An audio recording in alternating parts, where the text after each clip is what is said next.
Good morning, everybody. Today's reading is from Exodus chapter 14.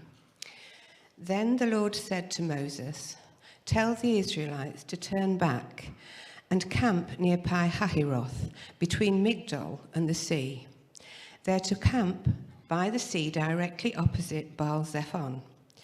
Pharaoh will think the Israelites are wandering around the land in confusion, hemmed in by the desert. And I will harden Pharaoh's heart, and he will pursue them. But I will gain glory for myself through Pharaoh and all his army, and the Egyptians will know that I am the Lord." So the Israelites did that. When the king of Egypt was told that the people had fled, Pharaoh and his officials changed their minds about them and said, "What have we done? We've let the Israelites go and have lost their services."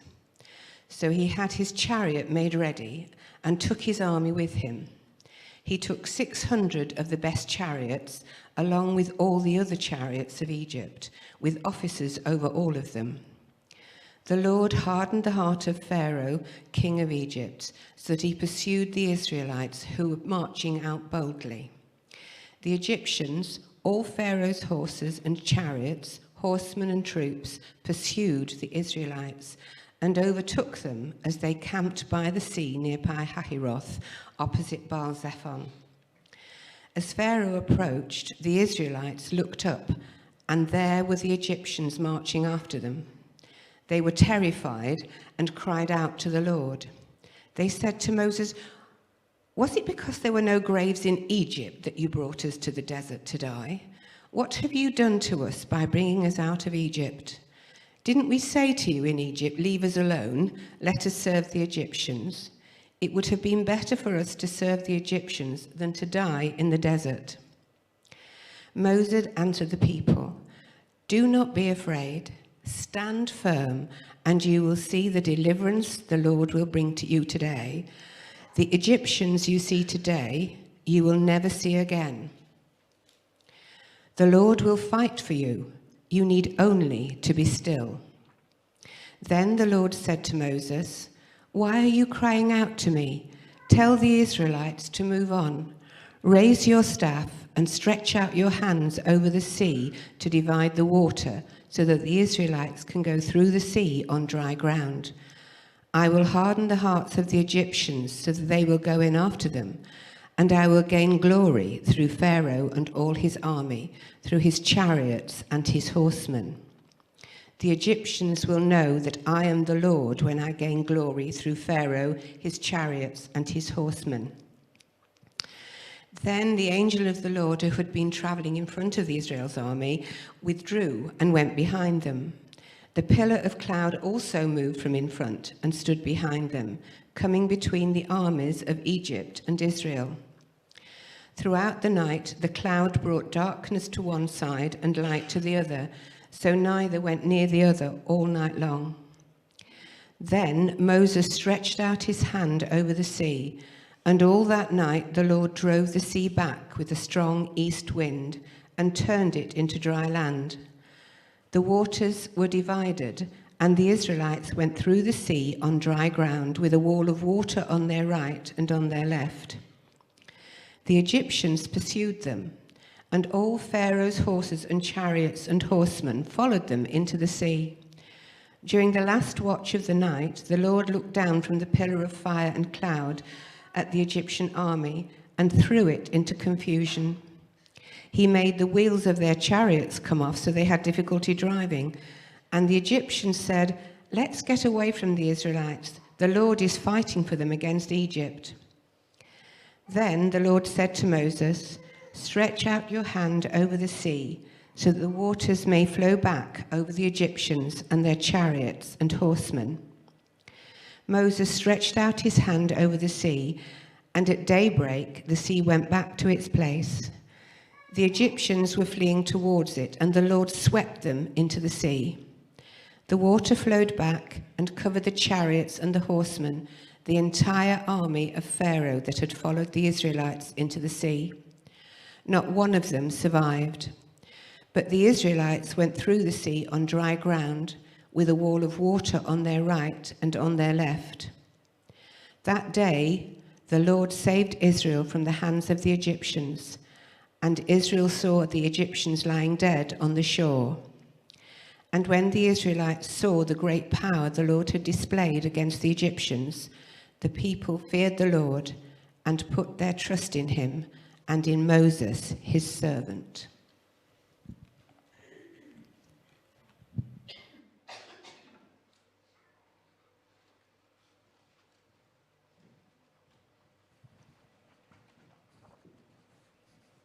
Hello.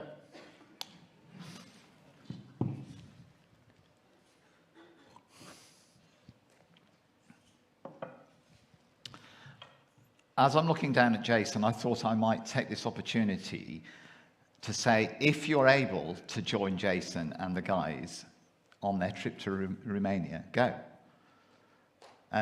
Because it seems to me, and I've experienced this, people in the West, Christians in the West, in the UK, if you go abroad to see another way of life, your life will be changed forever. It will. So if you've got an opportunity, I would say go and talk to Jason, because it'll do them good in Romania, but it will certainly do you good as well. So the way out of bondage, the way into freedom. And so we're continuing our series on crying out for freedom. But I'm guessing that we're all free. I'm guessing that every single person in this room, because you're Christians, I'm going to assume you're all Christians, you're free. Really? I reckon everybody in this room is enslaved by something. You'll be enslaved by something. And to move on is to be honest about that which is enslaving you, that you're in bondage to, and going, yeah, I need the Lord to set me free. And what we see in this passage is it is the Lord who will bring freedom for you. Nobody else, nothing else. It's the Lord who brings you freedom. What does the Apostle Paul say? It is for freedom that Christ has set us free. Christ does it. We don't do it.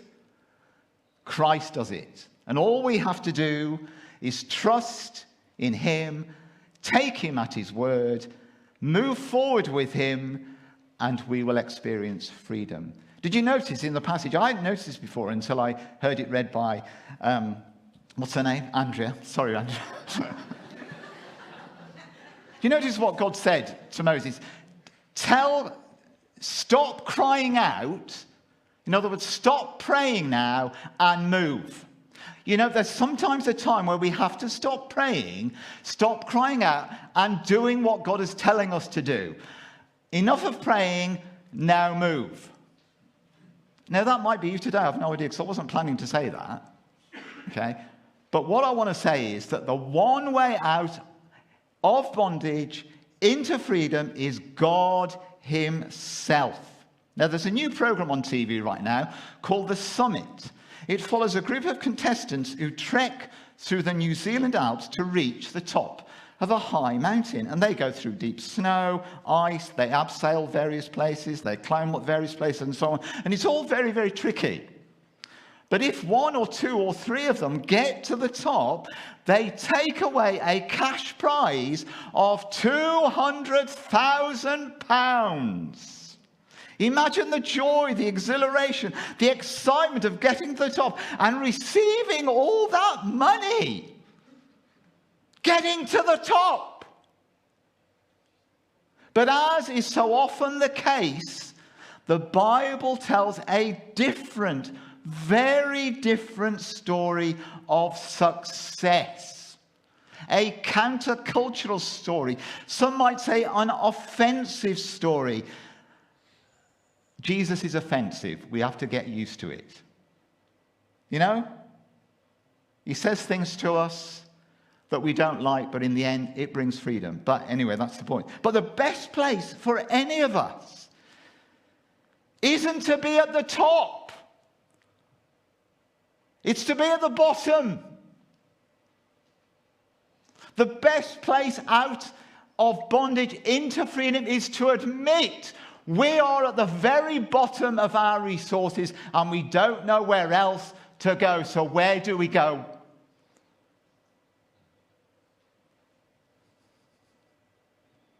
The Bible tells us that the strongest position is when we are weakest.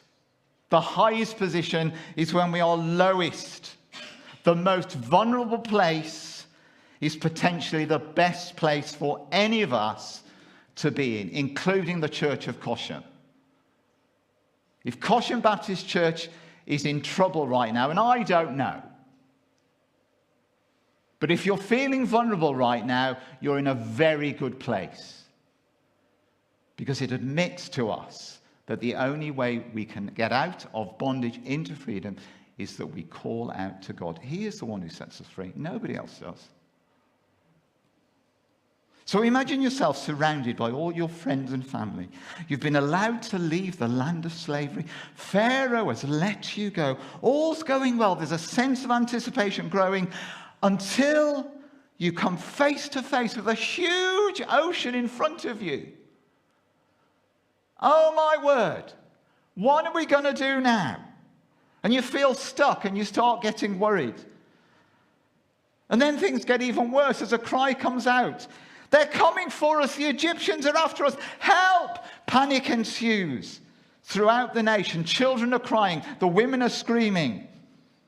And then imagine your reaction when Moses, your anointed, chosen leader by God, tells you his clever, audacious plan. Here it is.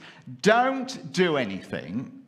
Stand where you are and just wait and see what God will do.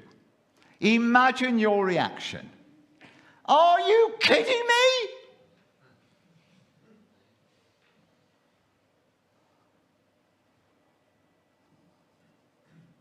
We've got to do something, surely.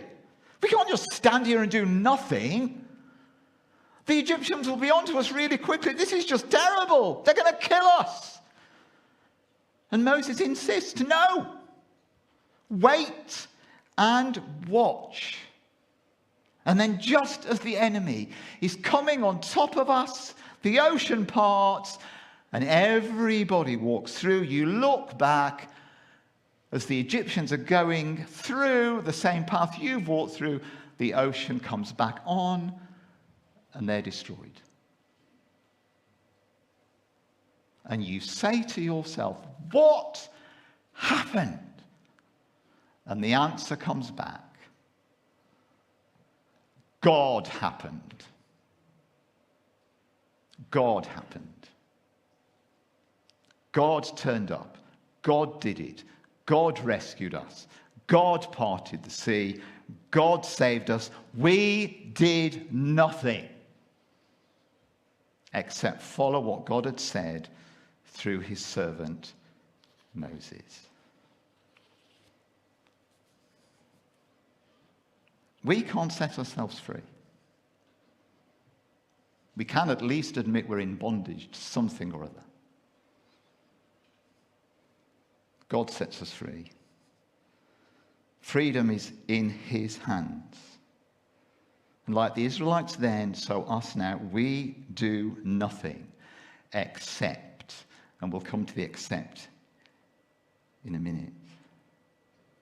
And see, this historical, true, real account symbolizes what Jesus has done for all of us. On the cross, he brought us freedom. He did it. We did nothing except. And his manifesto in Luke highlights this. He says, I came to set the captives free.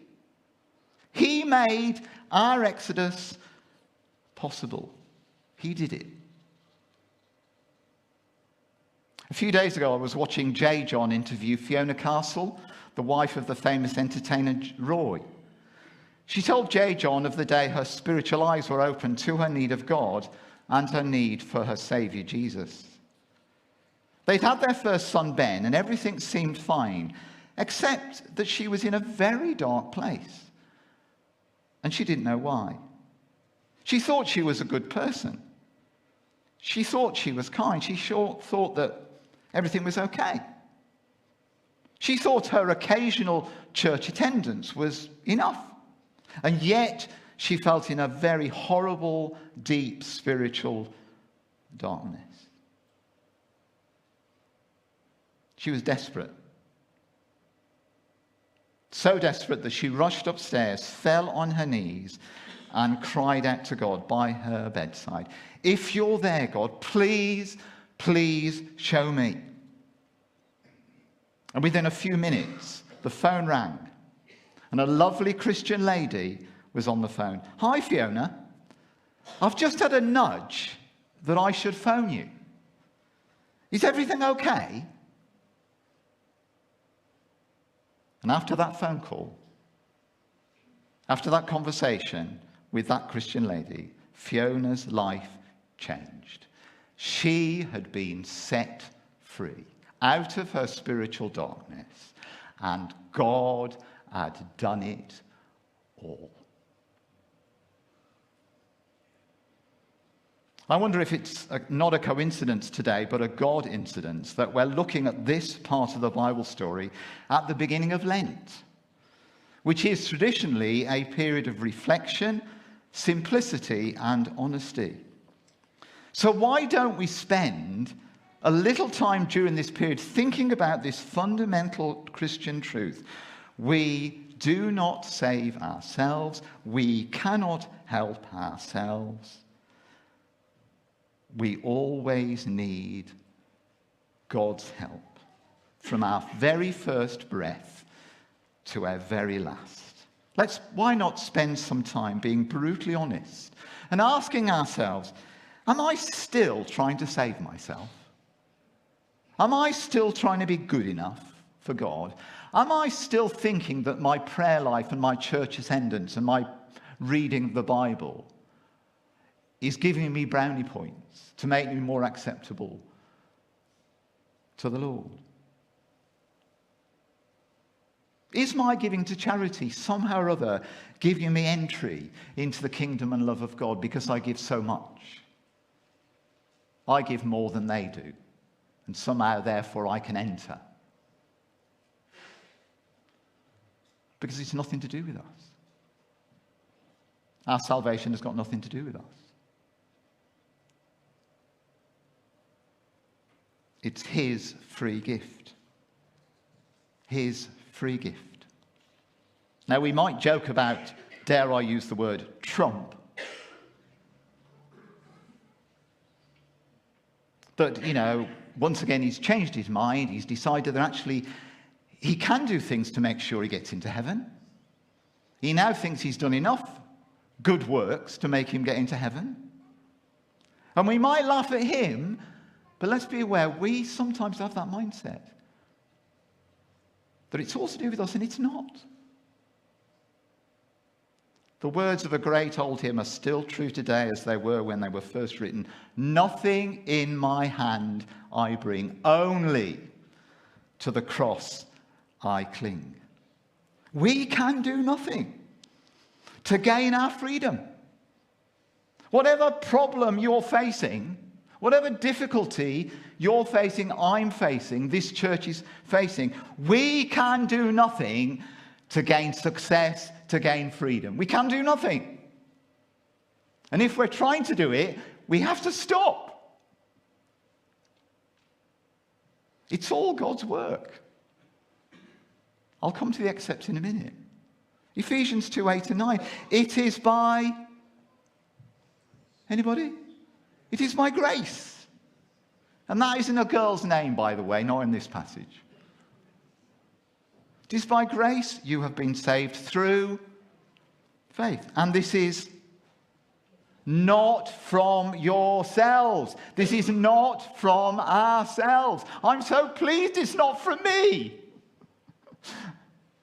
Because you ask Mo, every day I slip up. Every day I do things that I shouldn't do.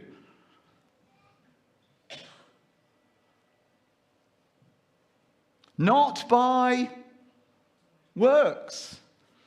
It is the gift of God. so that no one can boast.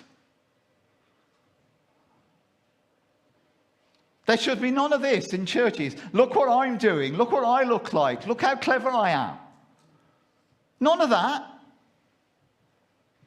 It's all to do with Jesus.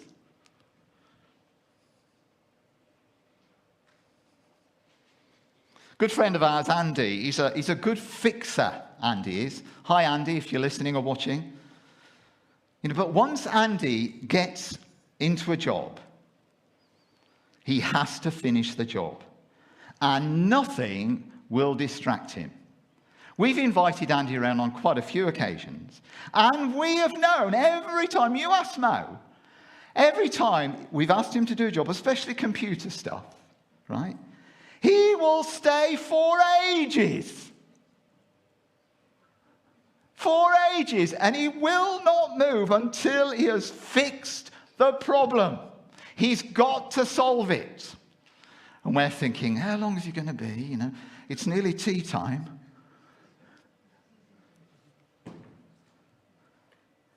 Anybody into DIY? Surely. Anybody? No, none of you are into do it. Very, very sensible. Do it yourself kitchen, do it yourself bedroom.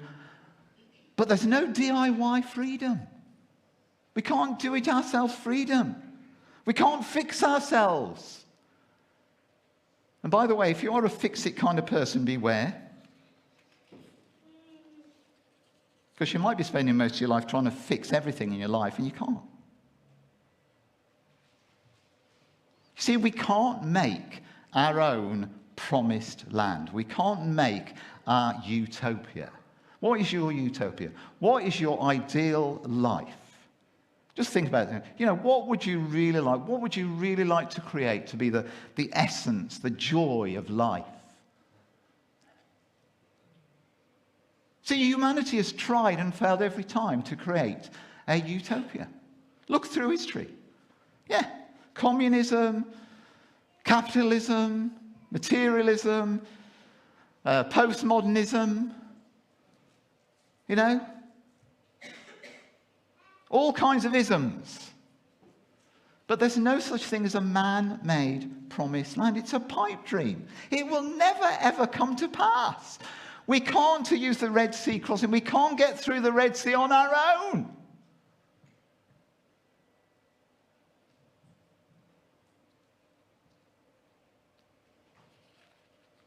It's only when we're at our lowest that we realize, actually, I can't do this.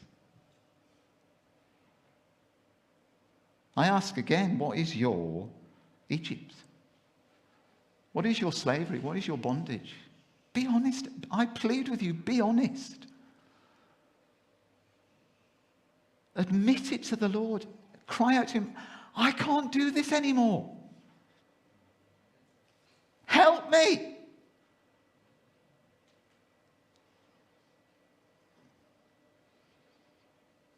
Just as God cut the Red Sea in half so that the people could walk through on dry ground, so as Jesus died on the cross, God cut the curtain of God's temple in half from top to bottom, thus symbolizing our entry into God's family, open to all who wish to enter. But God did it all for us. God did it all for us. Isn't that amazing?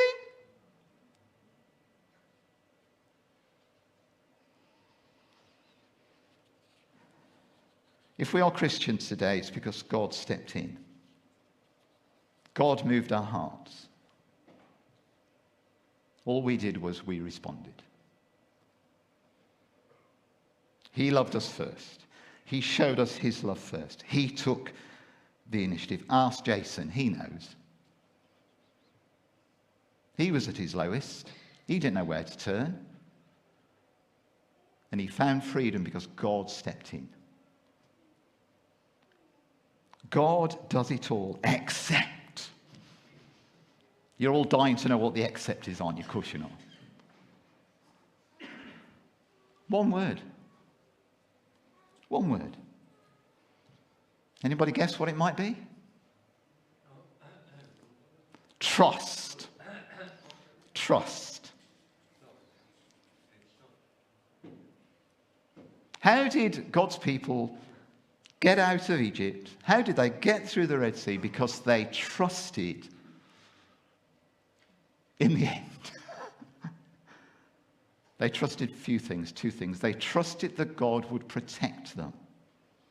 They trusted that God would protect them. And here we go back in the story to the sign of the blood. I don't know whether you've looked at this. But so that they would avoid God's judgment that was going to be placed on Pharaoh's firstborn and all firstborn, they had to daub the blood of animals killed for sacrifice on their doors, so that when the angel of death, the angel of judgment sent by God, saw the blood on the doors, he would pass over. The Passover. Jesus takes this imagery up when he teaches his disciples about Passover and, by extension, communion. The blood of that which is sacrificed protects from God's judgment, and instead the blood brings forgiveness. Jesus became the Passover lamb. He was sacrificed for the sins of the world, which is why John the Baptist cried out, "Look, look, the Lamb of God who takes away the sin of the world," which includes mine and yours. Whenever we celebrate communion, we're rejoicing that God passed over and passes over all our sins, not because of us, but because of Jesus. Because of his blood, because of his perfect nature, his one perfect all-time sacrifice. They trusted that God would protect them. And they trusted something else. They trusted that God would deliver them. So Moses says these words, "Be still. Do nothing. See what God will do at the Red Sea." And I want to say this. There's something within humanity's DNA that we feel we have it in us to get ourselves out of a mess. We can fix it. We can, and we can't. We think we can. The world tells us we can. I mean, how many DIY books, how many self-help books have you seen in bookshops? There are so many.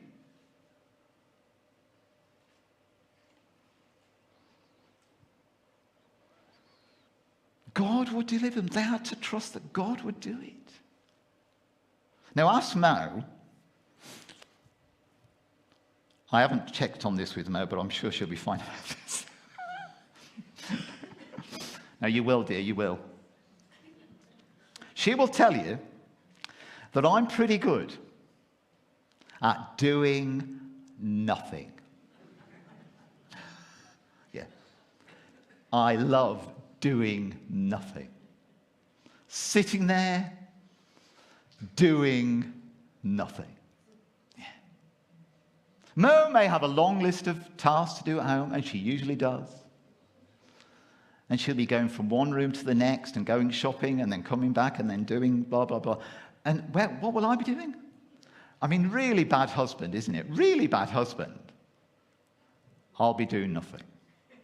Yeah. Isn't that great, husbands? If you're married, isn't it great doing nothing whilst your wife is faffing around? Okay.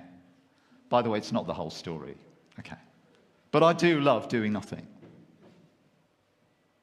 And Moses says to God's people, God says, do nothing. Do nothing and watch what God will do. Now, this is where we have to feel something about this story. This is where we have to imagine ourselves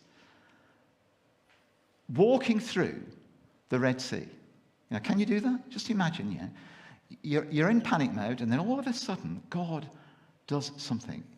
The Red Sea parts. Whoa. Now, we'll come to miracles in a minute, but now there's various discussions about the Red Sea crossing, various discussions about where it happened, okay, and various discussions about how it happened. Now, some people say, well, it was just the time of year for that kind of thing to happen. Well, that's fine. I don't mind about that if people believe that. I think that's a miracle in itself, that, it was just the right time. I mean, isn't it? That's a miracle, isn't it? Now, if it wasn't like that, then was it just amazingly that just as God says to them, just, Moses, do this, and then all of us, what?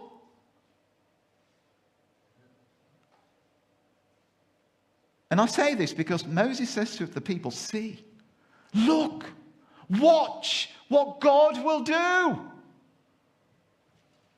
Make it real for ourselves. Imagine ourselves there. Look what God has done. And it's then that we start getting it. What? This is amazing.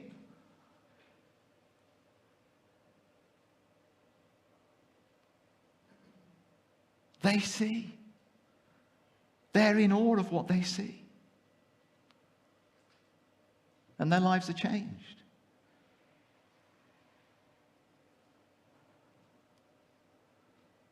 If our faith is purely mental, intellectual, academic, it's not the faith of the Scriptures. It's not the faith of Paul. It's not the faith of Jesus. We have to feel it. We have to let it get into our bones and under our skin and into our hearts. And to do that, we have to look. We have to be inspired. We have to be in awe of what God does.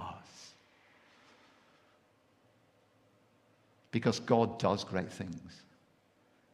He really does. But as Mo and I are still waiting for God to turn up to sort our lives around, so they had to wait. Here, notice that. Wait. Wait and see what God will do. Sometimes there's a period of waiting, and there's nothing we can do. There's nothing we can do, but waiting is a key theme throughout Scriptures from beginning to end. Wait.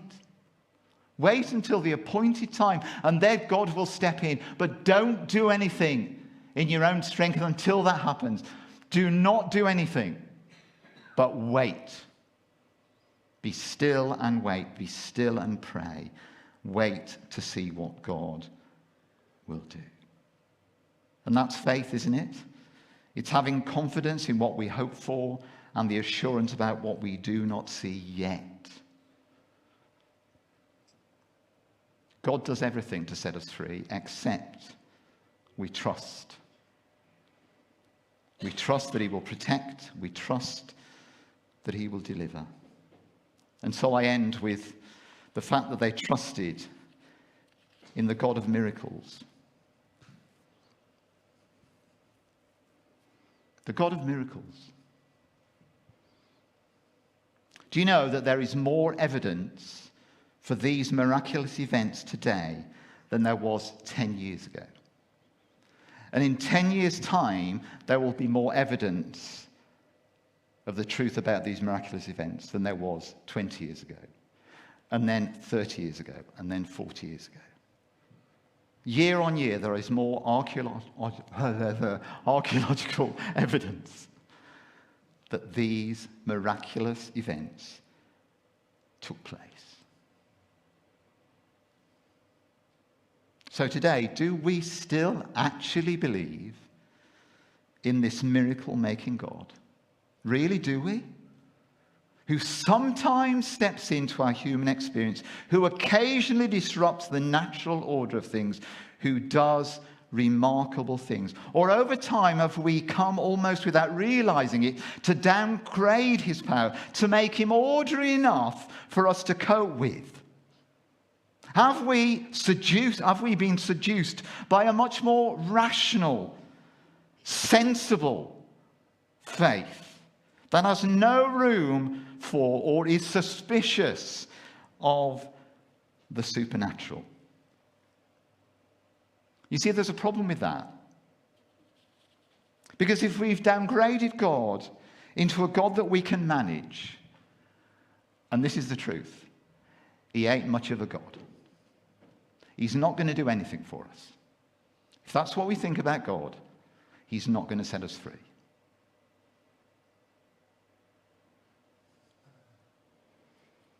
He's not worth believing in or trusting in.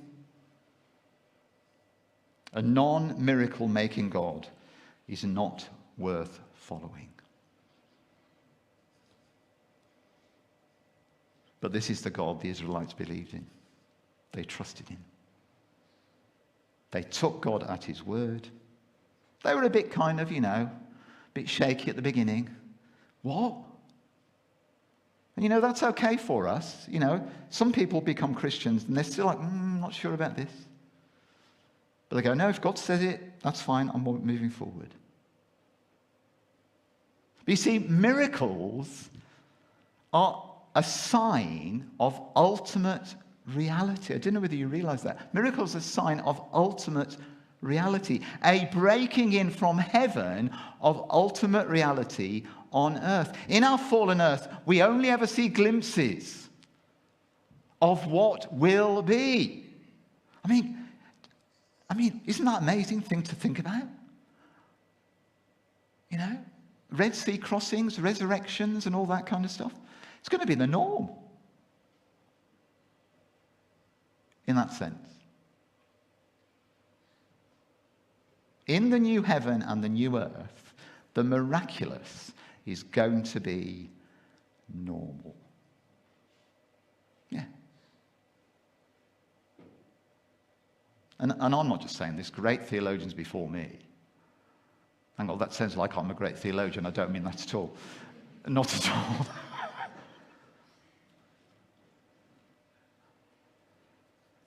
There's one way out of bondage into freedom. God does it. Except we trust. We trust and we move with him. Let me share with you another story about a chap called Xavier Lester Candle, a transformed drug addict who now heads up Teen Challenge, an organization that helps young people out of drug abuse. Most of his early life was spent with the wrong kind of people, drinking and taking drugs. Then during one particular week, he kept noticing a sign on doors and shop windows, and the sign simply said, "Life." Turned out that it was an advert for a Billy Graham crusade. So one evening, he thought, I'll turn up to the event. He got there and he wasn't sure. Once he got there, he wasn't not sure about this. It's a bit scary going into a place full of these weird Christians. I'm not sure about this. But anyway, he decided to go in. And he said later, he said, something pulled him in. And then Billy stood up to speak. And everything Billy said resonated with Xavier. And when the appeal came, Xavier couldn't get out of his chair quick enough to go to the front to be prayed for. And that night, Xavier was set free. But God had done it all. God had done it all. Xavier hadn't planned to go to the crusade. Xavier didn't put the notices up. Xavier didn't want to go into the event. God showed up for Xavier. And now Xavier helps other troubled teenagers to find true freedom. What are we in bondage to? There'll be something. Some things are more serious than others. I know. I cared for you for 2 years. I know what you're struggling with. But I don't believe God wants you to live in slavery for the rest of your Christian life. He wants to set you free. And God does it. And all we have to do is to trust him. Jesus said and still says today, "The Spirit of the Lord is on me because he has anointed me to proclaim good news to the poor. He has sent me to proclaim freedom for the prisoners and recovery of sight for the blind, to set the oppressed free, to proclaim the year of the Lord's favor." And Paul in Romans 10, anyone who calls on the name of the Lord will be saved. They will be set free. Do you need to be set free? Then take his hand and let him lead you into the promised land.